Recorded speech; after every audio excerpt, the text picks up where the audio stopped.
నిండు పున్నమి లాంటి రాష్ట్రాన్ని అమావాస్య చీకట్లు కమ్ముకున్నాయి.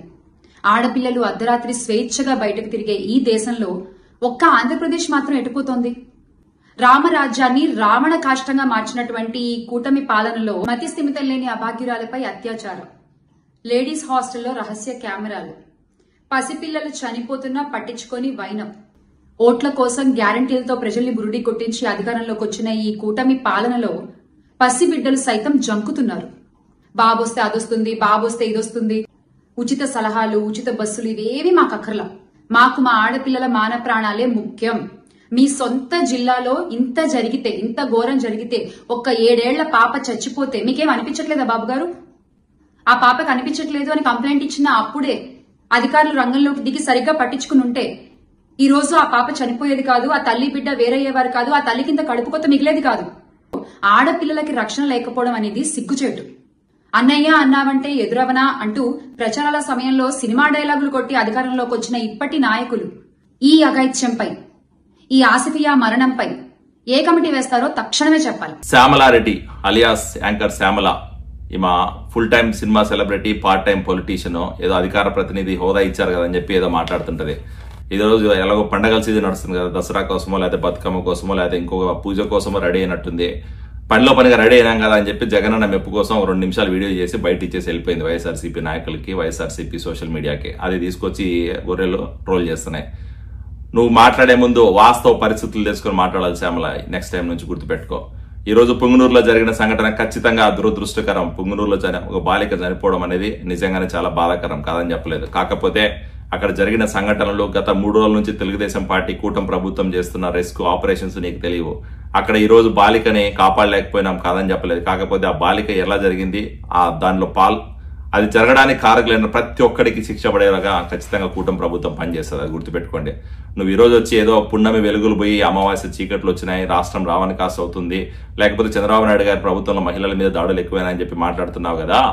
గత 5 సంవత్సరాలుగా మీ అధికారంలో ఉన్న రోజుల్లో, మీ జగన్మోహన్ రెడ్డి హయాంలో ఎన్నో అవినీతి, ఎన్నో అరాచకాలు, మహిళల మీద దాడులు, లేకపోతే బాలికల మీద మానభంగాలు, లేకపోతే సామాన్య ప్రజల మీద ఎన్నో దౌర్భాగ్యమైన పనులు చేసినప్పుడు నువ్వు ఎక్కడికి పోయినావు? ఎందుకు మాట్లాడలేదు? అధికారాన్ని కేవలం ఆయన స్వార్థ ప్రయోజనాల కోసం ఫుల్ టైం వాడుకొని పార్ట్ టైం ప్రజాసేవ చేసిన జగన్మోహన్ రెడ్డి అరాచక పాలనలో గత 5 సంవత్సరాల్లో ఎంతో మంది మహిళల మీద దాడులు జరిగినాయి. మరి ఆ రోజు ఎందుకు మాట్లాడలేదు? గత 5 సంవత్సరాల్లో మీ జగన్మోహన్ రెడ్డి హయాంలో లా అండ్ ఆర్డర్ ని కంప్లీట్ గా నిర్వీర్యం చేసి, లా అండ్ ఆర్డర్ ని కేవలం ఆయన అవినీతి కేసుల నుంచి బయటపడడానికే, లేకపోతే వాళ్ళ బాబాయ్ మర్డర్ కేసు నుంచి బయటపడడానికో వాడుకొని ప్రజాసేవని కంప్లీట్ గా నిర్వీర్యం చేసి రాష్ట్రాన్ని రావణ కాస్త నిజంగానే చేసిన రోజుల్లో నువ్వు ఎక్కడికి పోయినావు? ఆ రోజు ఎందుకు మాట్లాడలేదు? ఈ రోజు జగన్మోహన్ రెడ్డి ప్రభుత్వంలో చేసిన తప్పులు, జగన్మోహన్ రెడ్డి చేసిన అవినీతి అరాచకాలు బయటపడుతున్నాయి. రాష్ట్రంలో ప్రజలు ఈ రోజు మళ్ళీ నార్మల్ సామాన్య ప్రజలందరూ కూడా బతికే పరిస్థితి వచ్చింది. సామాన్య ప్రజలు, మహిళలు ఈ రోజు స్వేచ్ఛగా బయట తిరుగుతున్నారు. నువ్వు చెప్తున్నావు మహిళలు అర్ధరాత్రిలో బయట తిరిగితేనే స్వాతంత్రం వచ్చినట్టుగానే.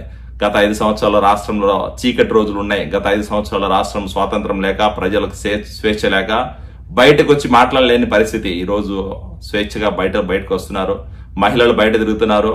ఆడబిడ్డలు మళ్ళీ ఈ రోజు వాళ్ళకి సంక్షేమం, వాళ్ళకి ఈ రోజు ఫ్రీడమ్ వచ్చినట్టు ఫీల్ అవుతున్నారు. నీలాంటి వాళ్ళు హైదరాబాద్ లో కూర్చొని రాజకీయం చేసేది, హైదరాబాద్ లో కూర్చొని మాట్లాడితే మీకు వాస్తవాలు తెలియదు. ఒకసారి వచ్చి గ్రౌండ్ లో రియాలిటీ తెలుసుకొని మాట్లాడు. పుంగనూరు సంఘటన మీద నిజాలు తెలుసుకొని మాట్లాడు.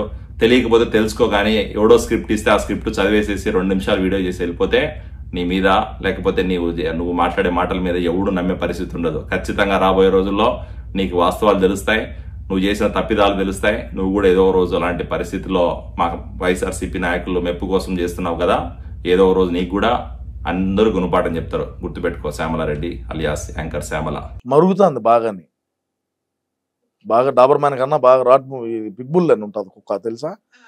దానికన్నా బాగానే మరుగుతుంది, అందుకని చెప్పి ఇచ్చినారు. నో వరీస్, బాగానే మరుగుతుంది. ఈవిడ చేసిన కష్టం అంతా ఆయన కళ్ళల్లో పడ్డానికి. ఎవరు? శ్యామల గారు. ఏ ఊరు మామదా? ఏ ఊరు అంట? నాదా? నీది కాదు, ఆమెది. ఆవిడది నాకు తెలీదు. ఉండేది ఆడామా? హైదరాబాద్. ఉండేది హైదరాబాద్ లో. ఆ రాష్ట్రంలో జరిగేటి ఏం బొక్క తెలుస్తుంది అనుకో, లేదంటే ఏమన్నా ఏమో షాడో ఏమన్నా ఆంధ్రాలో పెట్టొచ్చిందా? వాళ్ళు చూసి ఆడ షాడో చూసి చెప్తా ఉంటే ఇంక తెలిసేదానికి.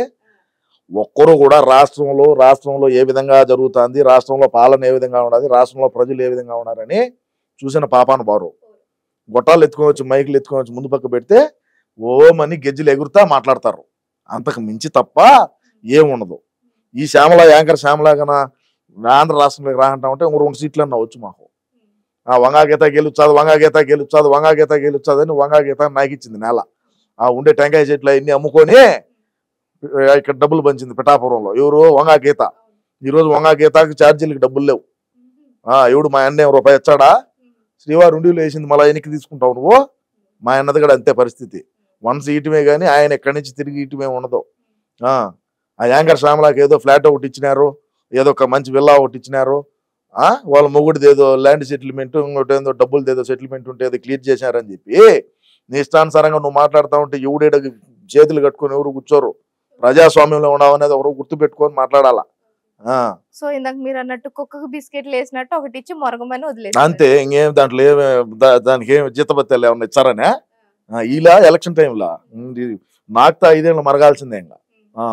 సో ఈ జనాలు మొత్తం 2029 వరకు కూడా ఉంటారన్న నమ్మకాలు ఏం లేవైతే. ఎవరు? ఈ బ్యాచ్ ఎంత, ఈ పేటిఎం బ్యాచ్ ఎంత? ఎవరు ఉండరు, ఒకరే పోతారు. ఎవడున్నా ఎవడు పోయినా అన్నకు నేనుంటా చాలు. అది ఎవడన్నా ఉండి ఎవడన్నా పోని. అన్నను మళ్ళీ ముఖ్యమంత్రిని చేసుకునేదాకా 2039 కానీ 49 అయినా సరే ప్రాణంతో ఉంటే ఖచ్చితంగా ముఖ్యమంత్రిని చేసే వరకు నా ఈ పోరాటం ఆగదు. చేమలక్కయ్య అలియాస్ చామలక్కయ్య పాపం ఏదో కొత్తగా అధికార ప్రతినిధి పదవి ఇచ్చారు కదా అని చెప్పేసి ఎగిరెగిరి ఏదో వచ్చి నిన్ను నిరూపించుకోవాలని చెప్పేసి వీడియోలు చేయడం కాదు. అందులో ఉన్న సబ్జెక్ట్ ఏంది, మనం మాట్లాడే దాని మీద ఎంతవరకు వాలిడేషన్ ఉంటుంది అనేది కూడా చూసుకుని మాట్లాడాలి చామలక్క. లేకపోతే పరువు పోద్ది. మేమేదో చాలా ఆనందంగా నీ ఐరన్ లెగ్ నువ్వు ప్రచారం చేసిన ప్రతి చోట ఓడిపోయింది, ఇలాగే నువ్వు 10 కాలాలు చల్లగా ఉండి అదే పార్టీలో ప్రచారం చేసుకుంటూ ఉండాలని మేము కూడా ఎక్స్పెక్ట్ చేస్తున్నాం. నిన్ను ఏదో టార్గెట్ చేయాలని ఎక్స్పెక్ట్ చేయట్లేదు. సరే, ఏదో అధికార ప్రతినిధి ఇచ్చిన వెంటనే పాపం ఆతృతగా వచ్చేసి నువ్వు నిరూపించుకోవాలి అని చెప్పేసి ఒక వీడియో చేసావు. ఏదైతే నువ్వు పార్టీలో ఉన్నావో ఆయన గారు కావచ్చు, ఆయన తండ్రి గారు కావచ్చు, గవర్నమెంట్ తరపున కాకుండా, అంటే గవర్నమెంట్లో ఏదన్నా పథకాలు కానీ పెట్టారేమో తప్పించి గవర్నమెంట్ తరపున కాకుండా ఏనాడు సొంతంగా వాళ్ళు ప్రజలకు చేసింది కానీ లేకపోతే ప్రజలకి పెట్టింది కానీ ఏనాడు ఈ రాష్ట్రంలో ఉన్న ప్రజలైతే చూసింది లేదు, కనింది లేదు, వినింది లేదు. కానీ ఇక్కడికి వచ్చేసరికి నారా భువనేశ్వరి గారి ఆధ్వర్యంలో ఎన్టీఆర్ ట్రస్ట్ ద్వారా ప్రతి ఏటా కొన్ని వందల వేల జీవితాలు బాగుపడుతున్నాయి. ఎన్టీఆర్ ట్రస్ట్ ద్వారా చదువు చెప్పిస్తున్నారు చదువుకోలేని పిల్లలకి. అదేవిధంగా ఎన్టీఆర్ ట్రస్ట్ ద్వారా ఏదైతే ప్రకృతి విపత్తులు వస్తాయో లేకపోతే రాష్ట్రంలో అవసరం ఉంది అన్న చోటల్లా వాళ్ళు వచ్చి వాళ్ళ సాయాన్ని అందించిన పరిస్థితి మనం చూసాం. ఏదో మనకు అధికార ప్రతినిధి ఇచ్చారు, ఇష్టం వచ్చినట్లు రాజకీయాలు తెలియకపోయినా మనకి శుద్ధమైన పుట్టకతో వచ్చిన వాక్శుద్ధి ఉంది కాబట్టి మాట్లాడేస్తే జనాలు నమ్మేస్తారు అని చెప్పేసి సాగదీసుకుంటూ అచ్చ తెలుగులో మాట్లాడుతున్నట్లు కనుక ఏదో కటింగులు ఇచ్చావనుకో ఇలానే నువ్వు ఇవ్వాలి. ఎందుకంటే నువ్వు పిట్ట కథలు చెప్పినప్పుడు 11 వచ్చాయి, నువ్వు ఇలానే వాక్కుంటా పోతే ఇంకొకటి వస్తుంది, ఆ పక్కన 11 పక్కన ఒకటి పోతే ఇంకొకటి వస్తుంది. వీఆర్ సో హ్యాపీ అమ్మా. బాయ్ చామలక్క. ఈరోజు యాంకర్ శ్యామల ప్రెస్ మీట్ చూస్తే నాకు అదే గుర్తొచ్చిందనమాట.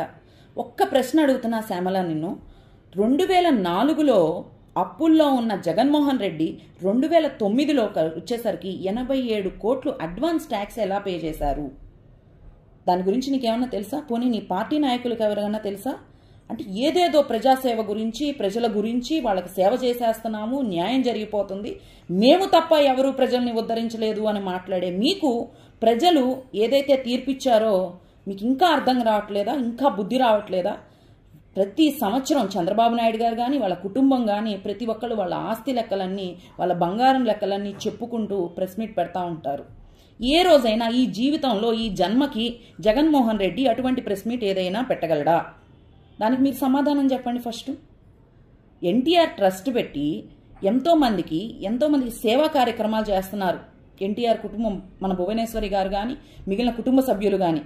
మీలో అలాంటి వాళ్ళు ఎవరన్నా ఉన్నారా? సేవ చేసేవాళ్ళు, మంచి పని, ఊరికి ఒక ప్యాలెస్ కట్టుకోవడం కాదు. నువ్వు అదేదో మాట్లాడుతున్నావు టీడీపీ కూటమి అని, అది టీడీపీ కూటమి కాదమ్మా, ఎన్డీఏ కూటమి. అర్థమవుతుందా? ఫస్ట్ నువ్వు తెలుసుకో, నువ్వు నాలెడ్జ్ పెంచుకో. నేను హైదరాబాద్ వస్తాను, నువ్వు కూడా హైదరాబాద్లో ఉండి నా దగ్గరకు వచ్చి ఇద్దరం వెళ్ళి చూద్దాం పద, ఎంతమందికి ఎన్ని రకాలుగా సేవను అందిస్తున్నారు ఎన్టీఆర్ ట్రస్ట్ తరపున. మీ కొడాలి నాని కూడా బసవతారకం హాస్పిటల్కి వెళ్ళి క్యాన్సర్ ట్రీట్మెంట్ చేసుకుంటున్నారని బయట టాక్. మరి రేపో మాపో ఎంతోమంది మీ వైసీపీ నాయకులు కానీ, ఎంతోమంది కార్యకర్తలు కానీ, ఎంతోమంది చాలామందే సేవలు పొందారు, పథకాలు పొందారు, అన్నీ పొందారు. కానీ మీరు ఇంకా ఎంత తల్లి అసలు వీళ్ళకి మీకు వాయు వరుసలు ఏమీ లేవన్నమాట. తల్లిని కించపరుస్తూ మాట్లాడుతుంటేనే మీ సోషల్ మీడియాలో విజయమ్మ గారి గురించి మాట్లాడుతూనే ఉంటేనే మీరు దాన్నే ట్రోల్ చేశారు. షర్మిల గారి పుట్టుక గురించి కూడా మీరు ట్రోల్ చేశారు. ఇంకా మీరు ఏం మాట్లాడుతున్నారో, మీకు ఏ స్క్రిప్ట్ వస్తుందో, మీకు స్క్రిప్ట్ ఎవడొస్తున్నాడో, కళ్ళేమన్నా కాకులు ఎత్తుకెళ్ళినాయో చూసుకొని మీరు ప్రెస్ మీట్ పెట్టి మాట్లాడితే బాగుండిద్దని మా ఉద్దేశం. చంద్రబాబు నాయుడు గారు కానీ, టీడీపీ నేతలు కానీ ఎంతోమంది ఎన్నో రకాలుగా సేవా కార్యక్రమాల్లో లాస్ట్ 10 రోజుల నుంచి పాల్గొంటుంటే మీరు ఏమి, నువ్వు మరి యాంకర్గా ఉన్నావు కదా, నువ్వేమైనా సేవా కార్యక్రమం చేసావా? 10 రూపాయలు ఇచ్చావా? 10 రూపాయలు పెట్టి సహాయం చేసావా? ఎవరికైనా ఒక పూట భోజనం పెట్టావా వరద బాధితులకి? లేకపోతే నీ జగన్మోహన్ రెడ్డి వచ్చి పెట్టారా? 1 కోటి రూపాయలు ఇచ్చాడా? ఏదమ్మా 1 కోటి రూపాయలు ఏదో మాకు ఒక్కసారి ఆ ప్రెస్ మీద కనీసం పేపర్లో వస్తుందిగా, జగన్మోహన్ రెడ్డి 1 కోటి రూపాయలు ఇస్తే అవేవో మాకు కూడా చూపిస్తే మేము కూడా జగన్మోహన్ రెడ్డి జీవితంలో ఒక మంచి పని అయినా చేశాడని చెప్పేసి మేము కూడా చూసి ఆనందిస్తామమ్మా. ముందు వరద బాధితుల గురించి ఆలోచించండి. ఆస్తుల లెక్కల గురించి నీకు ఎటు నుంచి ఏ సొమ్ము వస్తుందో మరి అందరికీ తెలుసు. కాబట్టి దాని గురించి నీకు మాట్లాడే అర్హత లేదని చెప్పేసి తెలియజేస్తా ఉన్నాం. కళ్ళేమన్నా కాకులు ఎత్తుకెళ్ళినాయో చూసుకొని మీరు ప్రెస్ మీట్ పెట్టి మాట్లాడితే బాగుండిద్దని మా ఉద్దేశం. చంద్రబాబు నాయుడు గారు కానీ, టీడీపీ నేతలు కానీ ఎంతోమంది ఎన్నో రకాలుగా సేవా కార్యక్రమాల్లో లాస్ట్ 10 రోజుల నుంచి పాల్గొంటుంటే మీరు ఏమి, నువ్వు మరి యాంకర్గా ఉన్నావు కదా, నువ్వేమైనా సేవా కార్యక్రమం చేసావా? 10 రూపాయలు ఇచ్చావా? 10 రూపాయలు పెట్టి సహాయం చేసావా? ఎవరికైనా ఒక పూట భోజనం పెట్టావా వరద బాధితులకి? లేకపోతే నీ జగన్మోహన్ రెడ్డి వచ్చి పెట్టారా? 1 కోటి రూపాయలు ఇచ్చాడా? ఏదమ్మా 1 కోటి రూపాయలు ఏదో మాకు ఒక్కసారి ఆ ప్రెస్ మీద కనీసం పేపర్లో వస్తుందిగా, జగన్మోహన్ రెడ్డి 1 కోటి రూపాయలు ఇస్తే అవేవో మాకు కూడా చూపిస్తే మేము కూడా జగన్మోహన్ రెడ్డి జీవితంలో ఒక మంచి పని అయినా చేశాడని చెప్పేసి మేము కూడా చూసి ఆనందిస్తామమ్మా. ముందు వరద బాధితుల గురించి ఆలోచించండి. ఆస్తుల లెక్కల గురించి నీకు ఎటు నుంచి ఏ సొమ్ము వస్తుందో మరి అందరికీ తెలుసు. కాబట్టి దాని గురించి నీకు మాట్లాడే అర్హత లేదని చెప్పేసి తెలియజేస్తా ఉన్నాం.